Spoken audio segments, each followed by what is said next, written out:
Happy 4th of July, everybody. Woof, I have had a crazy night already.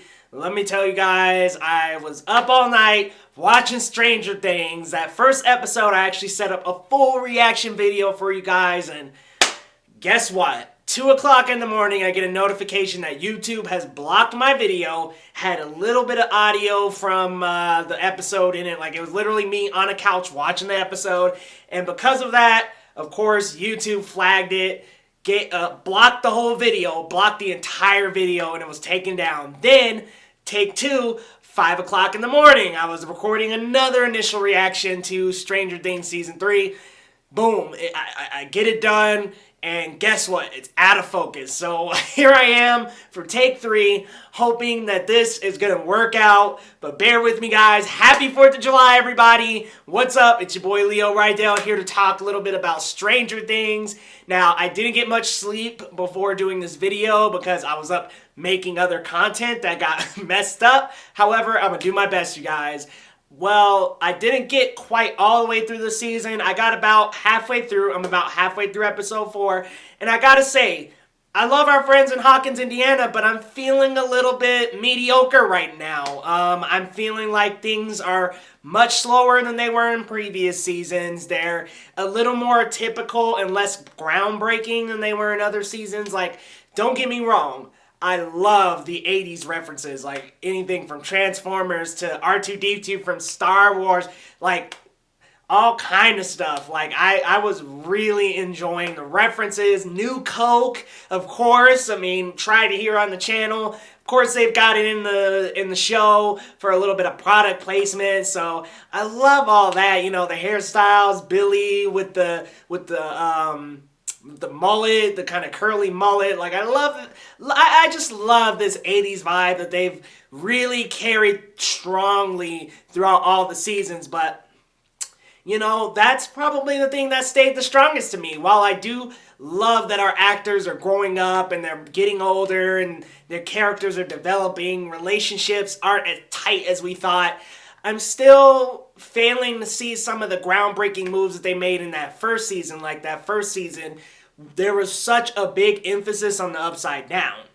And again, I can't really give the entire best opinion because I haven't seen the entire season yet. But don't worry, I got that coming later this week.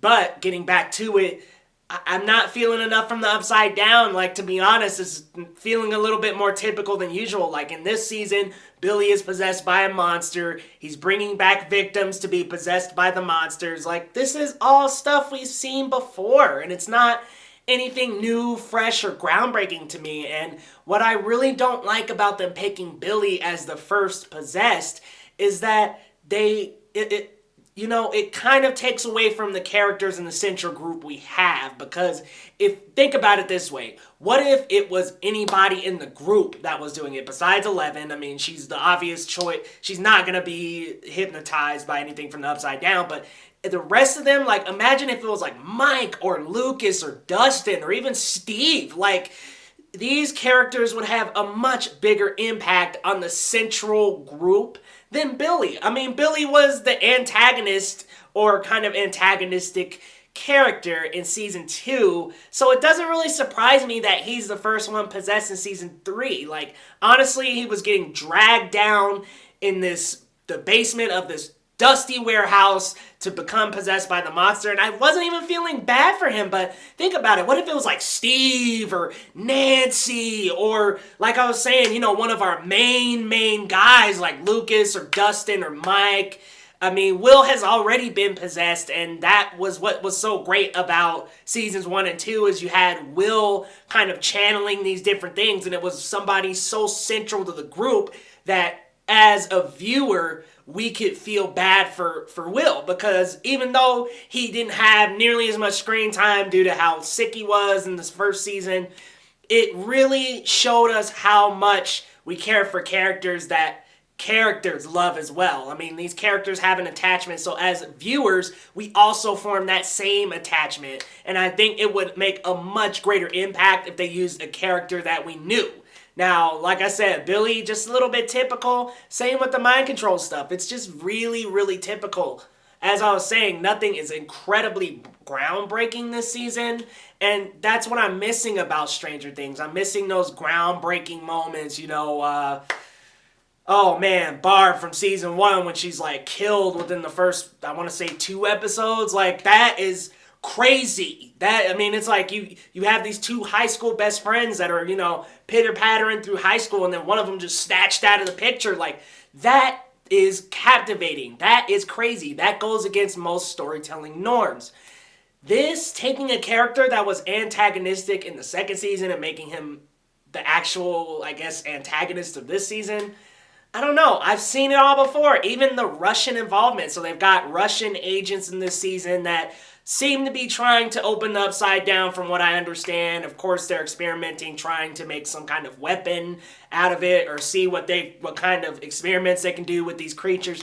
But it's so typical. It's like every big monster movie ever. Like, there you go. They're trying to open the gate so they can experiment on the monster. And, come on. That has been done before. So I'm just feeling a little mediocre. Like, I want to see some more things that are going to kick me off my feet. Like, Barb dying so suddenly. Or I'm trying to think back to season 2. I really need to go back and rewatch because it's honestly been a while for both seasons. And season 2 came out October 2018, so my mind's not super fresh on it.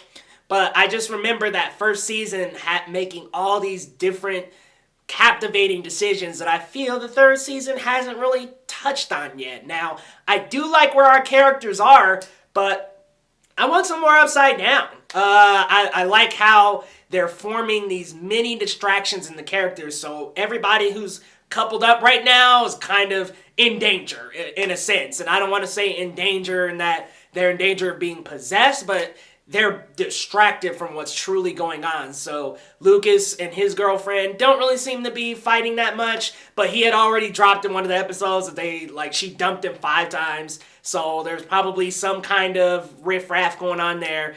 11 dumps Mike. Wow. That kind of sucked for poor little Mike, but 11 really doesn't know how to handle these things yet. You also got Hopper and, oh my god, and Joyce. Gosh, sorry guys, my mind is not super fresh right now, but you got Hopper and Joyce. They also are kind of going at it. Nancy and Jonathan have a scene. Like, there's these relationships that are crumbling down, and all in the back, Billy is bringing victims back to be, possessed. And that's cool. I really like that, but what I'm trying to get at is I've seen it before. It's nothing new. It's nothing fresh. It's nothing groundbreaking like the previous 2 seasons have done. And I feel like Stranger Things has kind of been on that downhill climb now. Again, still great TV. I'm not going to sit up here and say that I'm not going to watch the season's trash, etc., etc. That's not true. That's just simply a lie. However, I am going to say I would like a little bit more. Like, I would like just a little bit more twists and turns off of this narrow road we're going on, because it just feels like I can kind of already predict the end.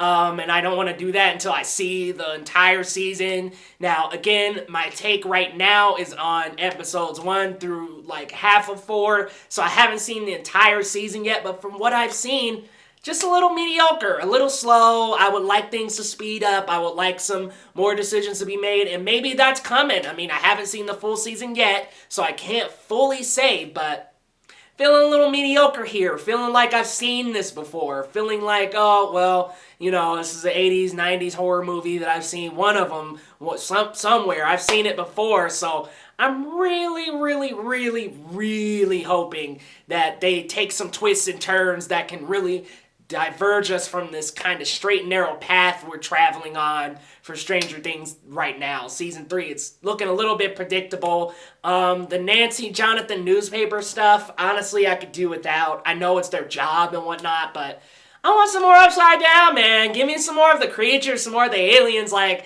these kids pitter-pattering at the newspaper, I don't need all that.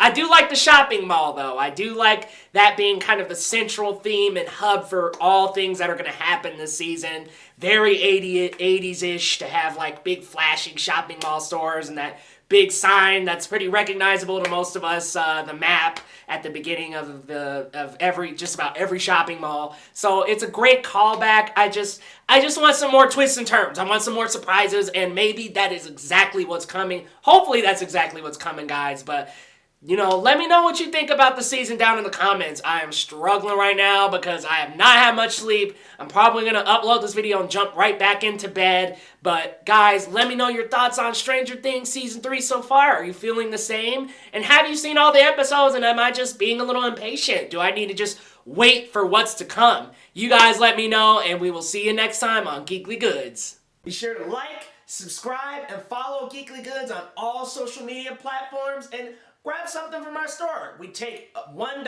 of every purchase and donate it to arts education to keep arts in the classrooms. We'll see you next time.